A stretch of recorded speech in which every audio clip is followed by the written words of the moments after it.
할렐루야. 네, 반갑습니다. 갈라디아서 11번째 시간입니다. 오늘 5장 16절부터의 말씀을 나누는데요. 여러분 4장까지 우리 지난주에 다 나누었잖아요. 그러면 이제 우리 마음속에 어떠한 마음이 생겨야 되냐면 맨날 똑같은 말씀이네 라고 하는 마음이, 그러면 행함은 도대체 뭐야? 라고 하는 질문들이 우리 안에서 뭐라고 할까요? 이렇게 그 용솟음 치듯 올라와야 됩니다. 점점 지난주에 수요 예배 마치고 집에 가는데요, 저희 아내가 저한테 그 얘기를 합니다. 여보, 왜 말씀이 계속 똑같아? 라는 얘기를 하는 거예요. 그래서 제가 겉으로는 조금 듣기 싫은 듯한 표정을 지으면서 속으로는 뭐라고 했냐면 예스 그랬습니다. 왜냐면요, 그게 제가 의도한 거였거든요. 지난주까지의 말씀을 들으면서 우리는 이런 생각이 들어야 됩니다. 그러면 굳이 교회 예배 안 가도 되는 거 아니야? 헌금 생활도 안 해도 되겠네. 전도도 안 해도 되잖아요. 그냥 믿음만 있으면 되지. 굳이 뭐 11조도 안 해도 되고, 전도도 안 해도 되고, 기도도 안 해도 되고, 뭐 꼭 주일 성수 안 해도 되고, 뭐 그렇잖아요. 왜? 율법적 행위에 의해서 구원을 얻는 것이 아니라 믿음에 의해서 구원을 얻는 거니까 굳이 그런 거 안 해도 되는 거 아니야? 라고 하는 마음들이 막 우리 안에서 막 불끈 막 올라와야 됩니다. 당시에 갈라디아 신자들도 아하, 믿기만 하면 되는구나. 이거 행위가 중요한 게 아니라 믿음만 있으면 되는 거구나 라고 생각하는 사람들이 많았습니다. 왜? 이 앞에까지만 읽고 판단하는 거예요. 여러분, 우리는 성경을 전체적으로 다 읽어야지 앞에만 읽고 뒤의 결론을 우리가 나름대로 해석하고 내려서는 안 됩니다.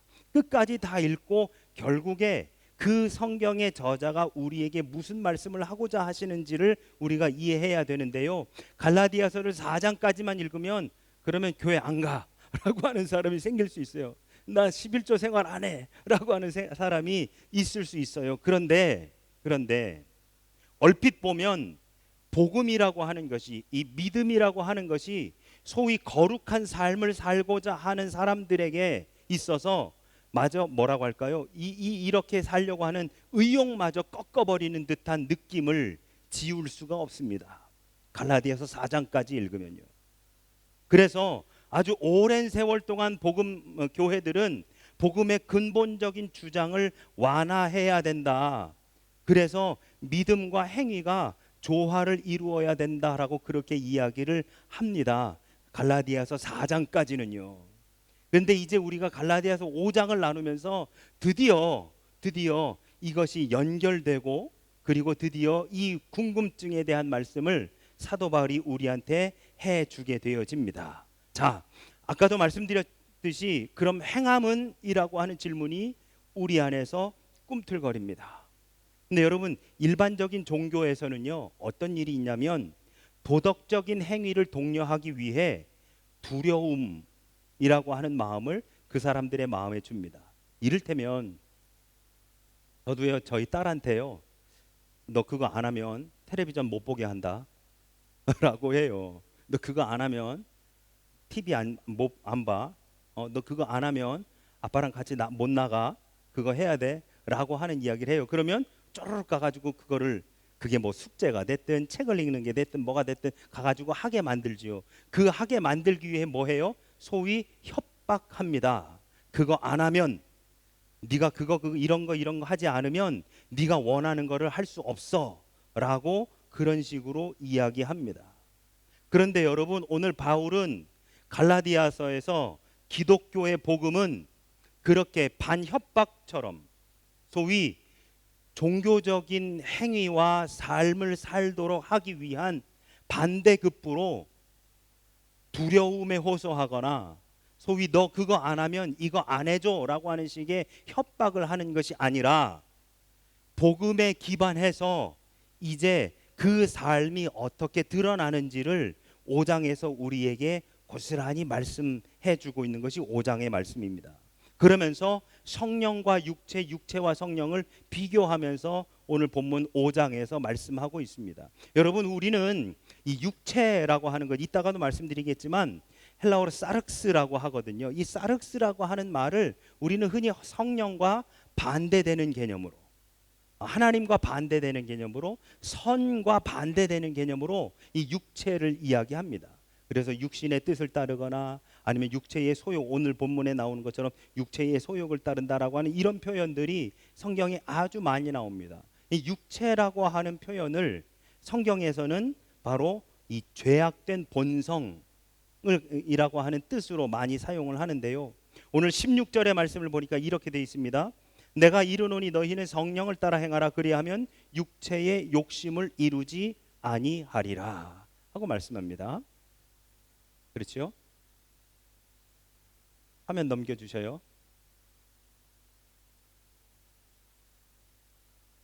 16절입니다. 16절을 다시 한번 읽어볼게요. 내가 이르노니 너희는 성령을 따라 행하라. 그리하면 육체의 욕심을 이루지 아니하리라. 자, 그림을 하나 볼 텐데요. 그림 안 나와요? 왜 안 나와요? 안 돼요? PPT 안 돼요? 네, 알겠습니다. 여러분, 우리 가끔 TV나 영화나 혹은 그 뭐랄까요, 예능 프로에서 누군가가 무엇을 결정할 때 이쪽에는 천사가 나타나서 이거 해야지, 네가 도와줘야지 막 하는 게 나오면 반대쪽에서는 이렇게 풀 달린, 그리고 삼지창 들고 있는 사단이 안 돼, 그러지 마, 그렇게 하면 네가 이런 손해를 보고 저런 게, 그러면 또 여기서 천사가 그래도 해야지, 도와줘야지, 그럼 안 돼라고 하는 이 갈등을 계속해서 하는 그러한 모습을 보게 되어집니다. 여러분, 우리의 마음 속에서는 지금 저 그림이 저렇게 나옵니다. 그래서 우리 안에서 저렇게 소위 천사, 성령과 육체가 지속적으로 갈등하면서 살아갑니다. 아까 말씀드린 것처럼 16절의 육체라고 하는 말은 이 죄된 본성을 의미하는 사륵스라고 하는 말인데요. 신약 성경에서 육체가 성령과 대조적으로 사용될 때는 영적인 본질과 대비를 이루어서 우리의 이 뭐라고 할까요? 피지컬한 바디를 의미하는 것이 아니라, 아까도 말씀드린 것처럼 하나님을 갈망하고 성령을 따라 사는 그것에 대해 반대 개념으로서 어떻게 보면 죄악된 것을 말하는 것이 바로 이 육체입니다. 사륵스. 그래서 사륵스는 죄로 가득 찬 우리의 마음을 의미하는 것이고요. 아까 그림 다시 한번 보여주시겠어요? 그 그림 안에서 이 삼지창을 들고 있는 뿔 달린 이 사단을 쫓아가는 것을 우리는 사륵스, 육체라고 그렇게 이야기를 합니다. 성경에 나와 있는 사륵스, 육체라고 하는 말은 아까도 말씀드린 것처럼 바디를 말하는 것이 아니다라고 하는 말씀이지요. 그리고 17절의 표현과 같이 거스르게 되어 있습니다. 성령을 거스르는 것이다 라고 합니다. 육체의 소욕은 성령을 거스르고 성령은 육체를 거스른다 라고 되어 있는데요. 이 17절의 표현을 보시면 참 재밌습니다. 육체는 뭐예요? 육체의 소욕은 성령을 거스르고요, 성령은 육체를 거스른다. 이 소욕이라고 하는 말이 육체에는 사용이 되어집니다. 성령에는 소욕이라고 하는 단어를 사용하지 않았어요. 그러면 성령은 원하는 것이 없느냐? 그렇지 않습니다. 성령도, 문장의 구조상으로는 성령도 열망과 갈망을 아주 강력하게 가지고 계시다라고 하는 것을 우리에게 보여줍니다. 소욕이라고 하는 단어를 쓰지 않았을 뿐 성령도 우리가 이렇게 했으면 좋겠다라고 우리를 향한 요구를 가지고 계시다라고 하는 것이죠. 그러면 성령께서 우리에게 무엇을 원하실까요? 그리스도를 닮아가기를 원하십니다. 성령은 우리가 그리스도를 닮아가기를 원하십니다.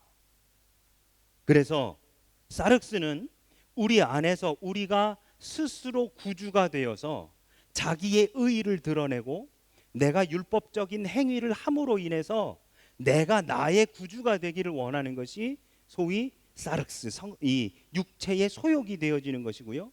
성령은 우리에게 뭘 원하시느냐?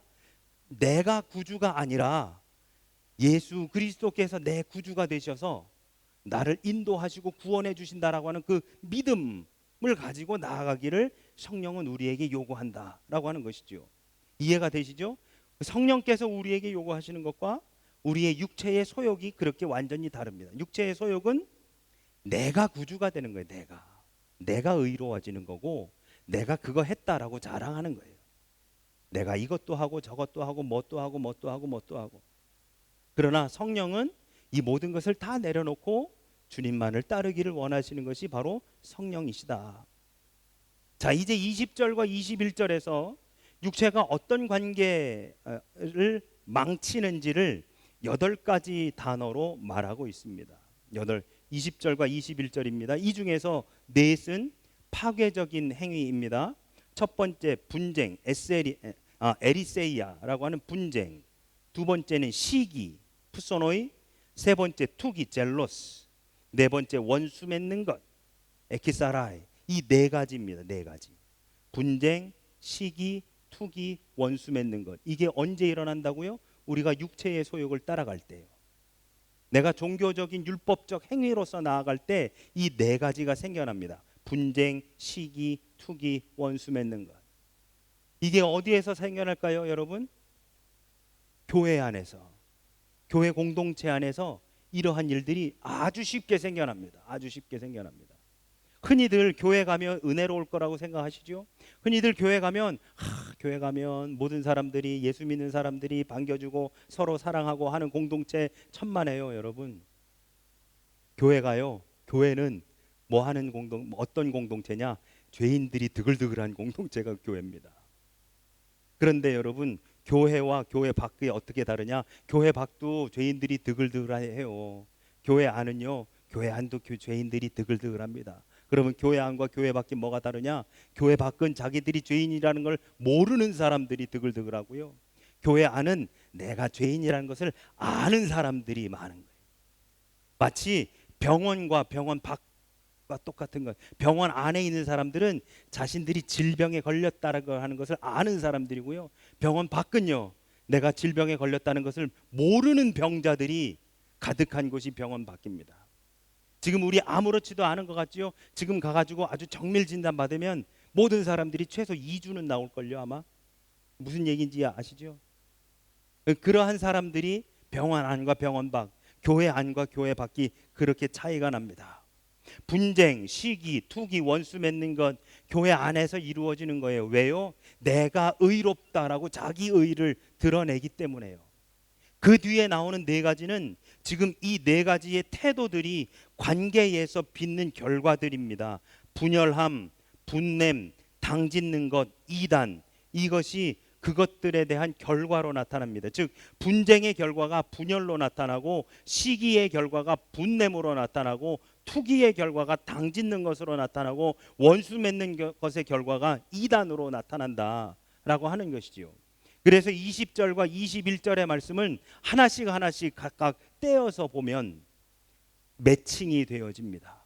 20절에 나타난 그 4가지 단어와 그 뒤에 나오는 4가지가 결과가 되어집니다.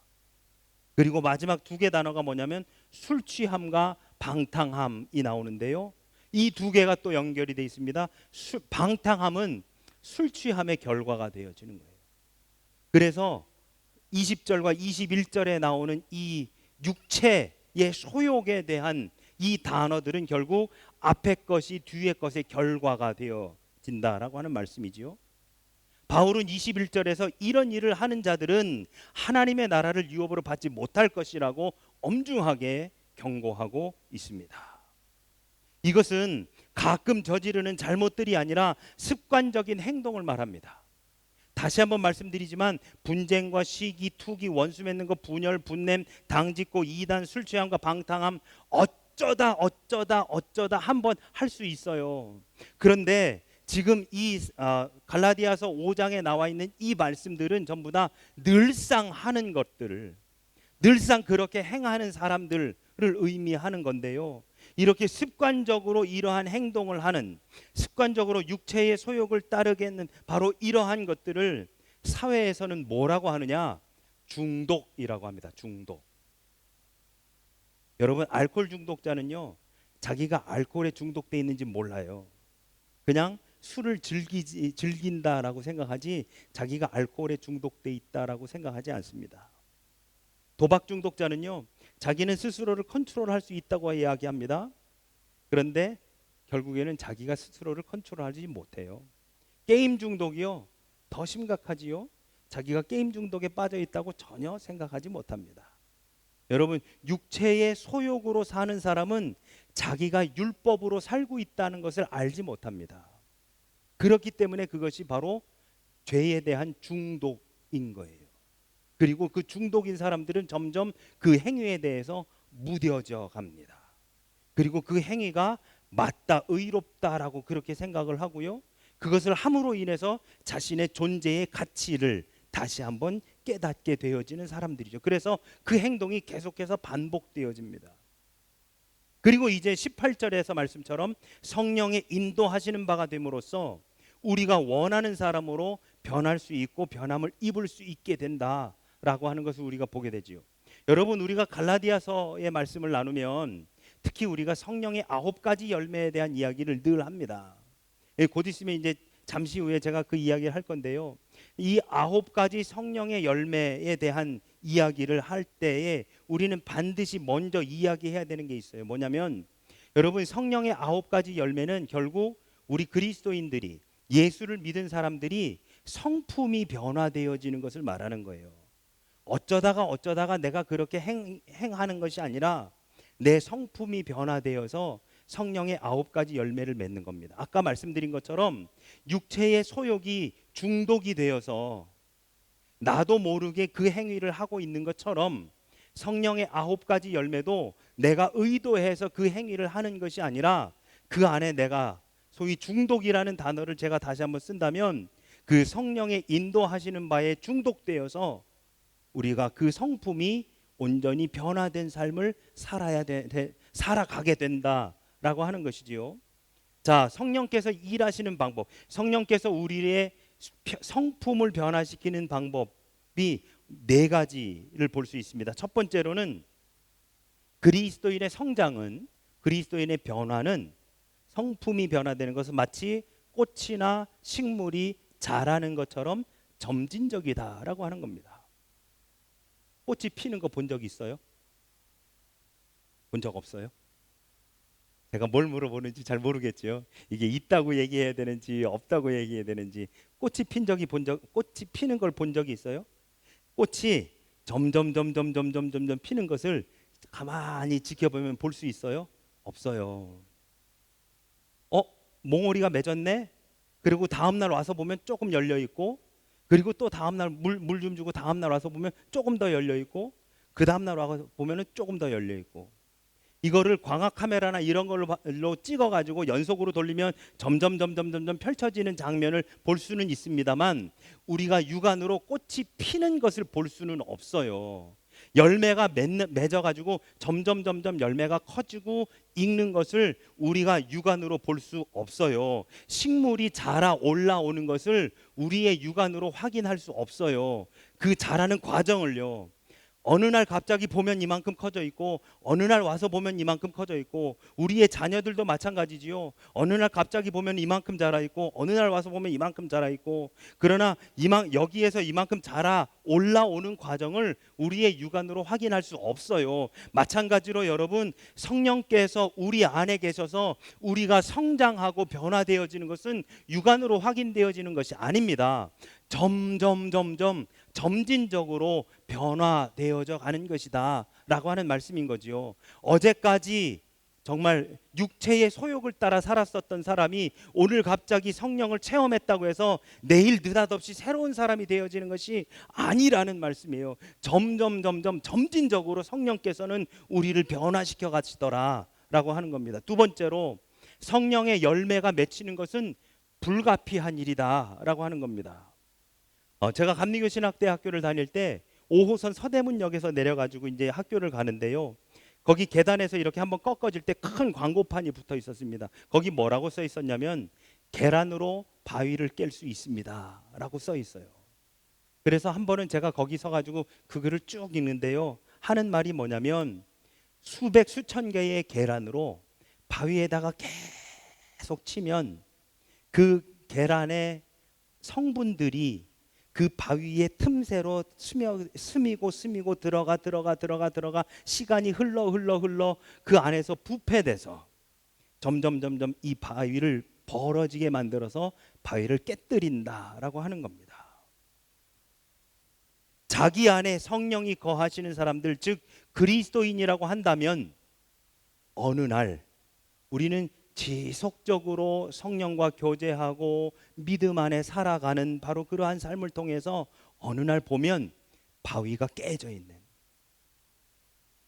계란으로 인해서 바위가 깨져 있는 바로 그것을 경험하게 된다. 어느 날 보니 성령의 열매가 맺혀 있더라라고 하는 것이지요.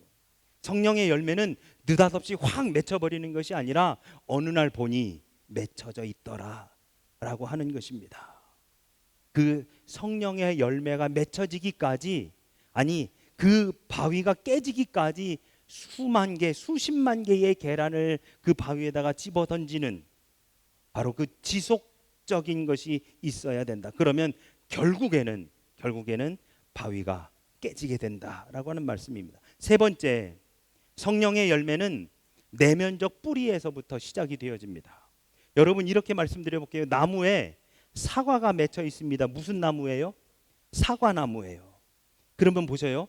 나무에 사과가 맺혀 있는데 사과가 탐스럽게 맺혀 있어요. 아, 이 나무가 살았구나라고 그렇게 볼 수 있습니다. 그런데 그 나무에 사과 열매를 잡아 동여 맸어요. 그러면 이 나무가 살아있는지 죽었는지 알 수 있어요? 없어요? 없어요.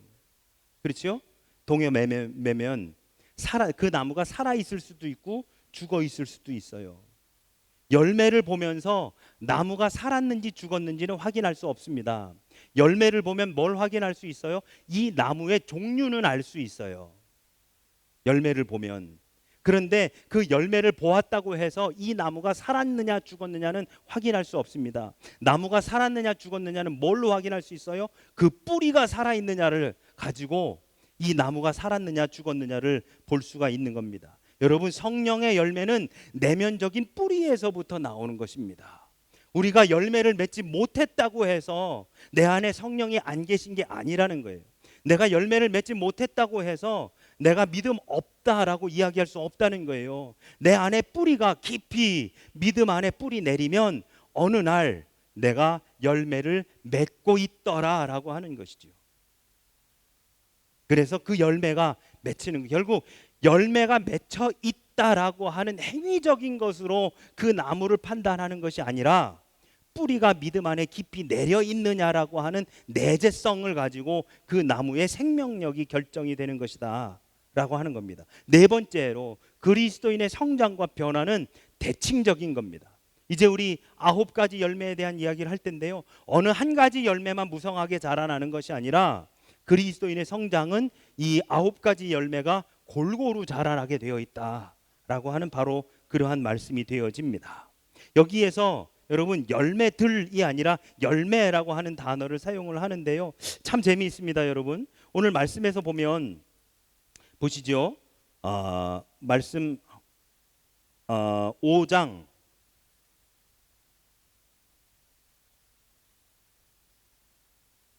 18절부터 한번 보실까요? 죄송합니다. 5장 22절이요. 보시면 뭐라고 됐냐? 오직 성령의 열매는 이라고 되어 있습니다. 성령의 열매는, 성령의 열매들은이 아니고 성령의 열매는 이라고 그렇게 말씀하고 있어요. 성령의 열매는 이라고 그렇게 하고 있는 이유는 바로 이 열매, 성령의 열매는 언제나 고르게 자라나기 때문이다 라고 그렇게 우리가 해석할 수 있습니다.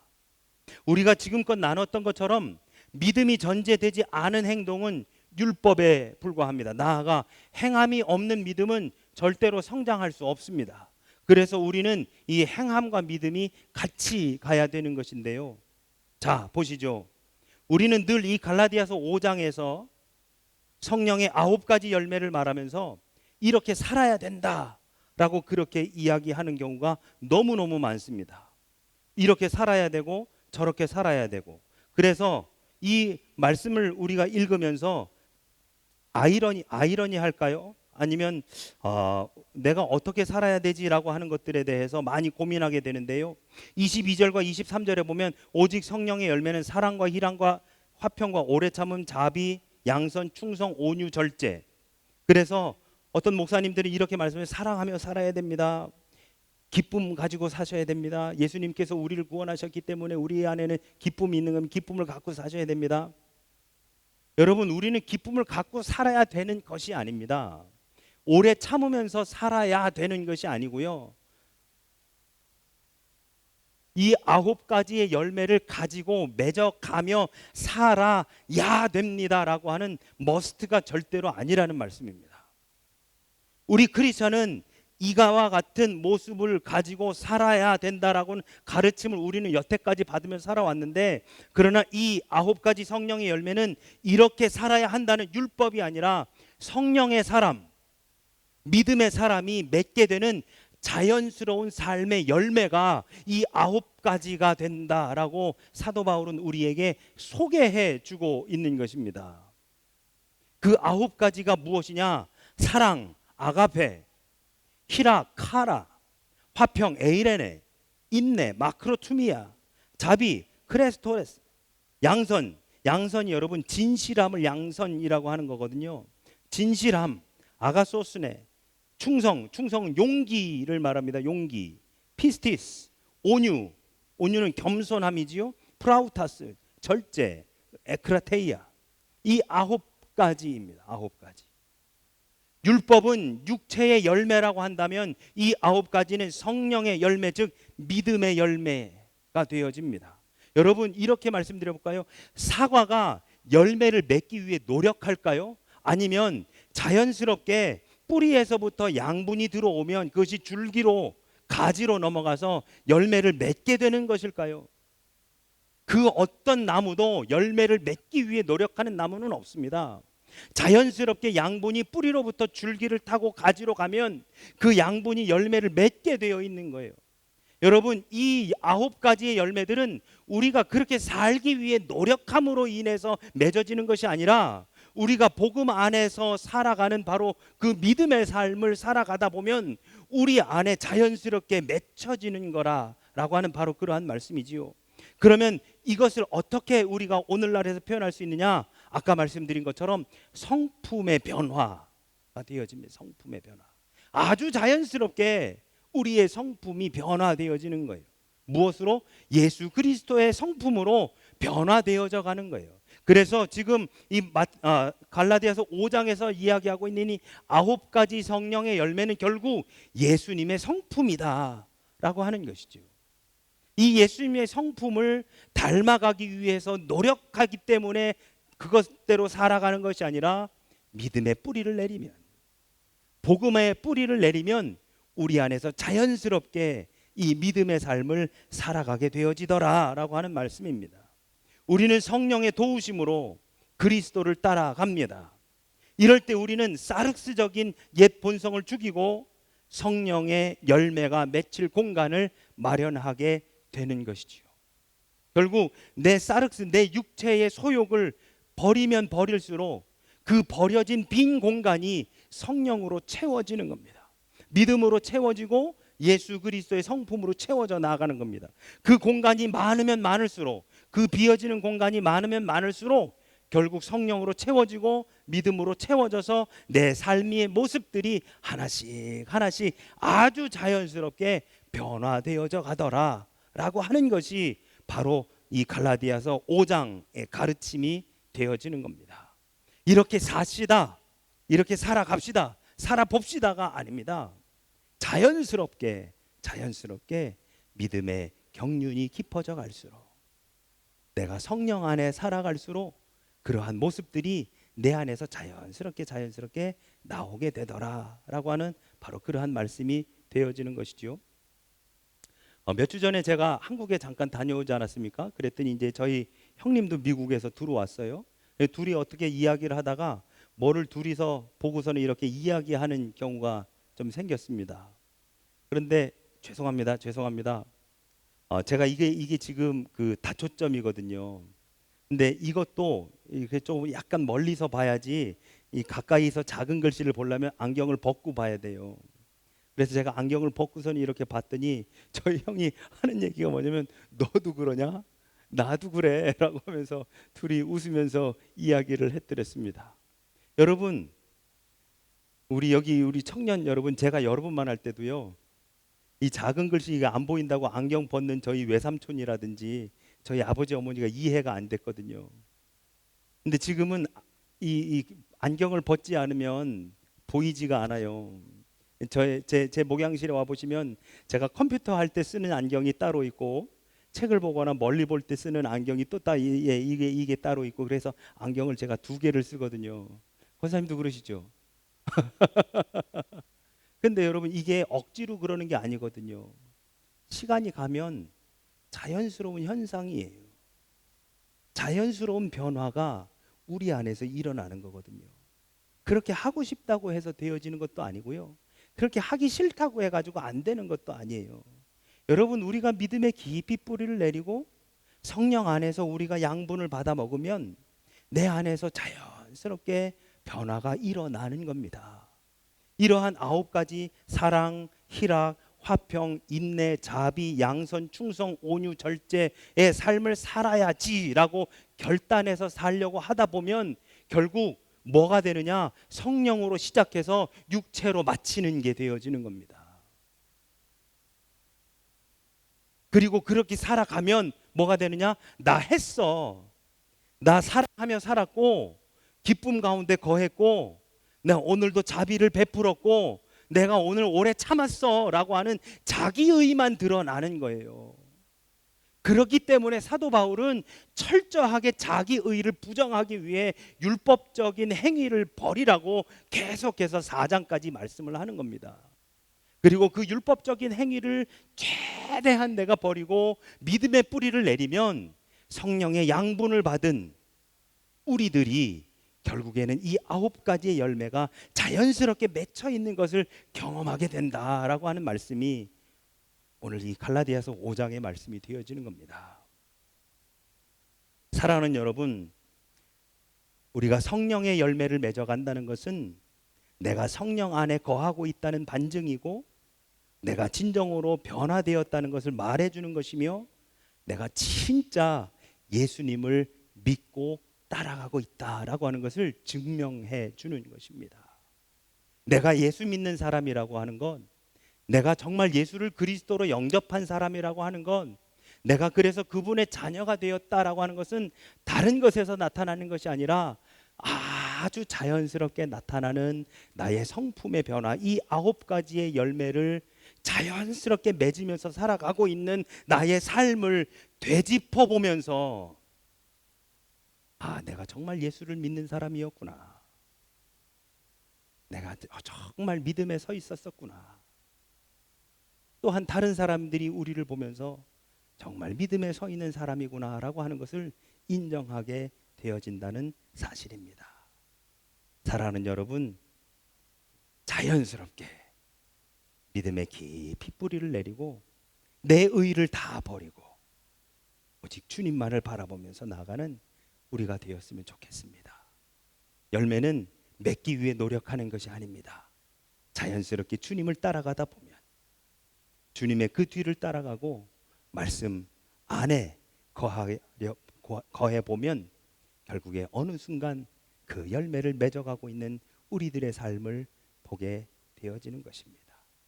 그러한 삶이 주님께 영광이고, 또한 바로 오늘날 이 시대가 요구하는 그리스도인의 삶인 줄로 믿습니다. 그러한 삶을 통해 우리 하나님 앞에 영광을 돌리며 나아가시는 저와 우리 모두가 되어지시기를 우리 주님 예수 그리스도 이름으로 축복합니다. 아멘, 아멘.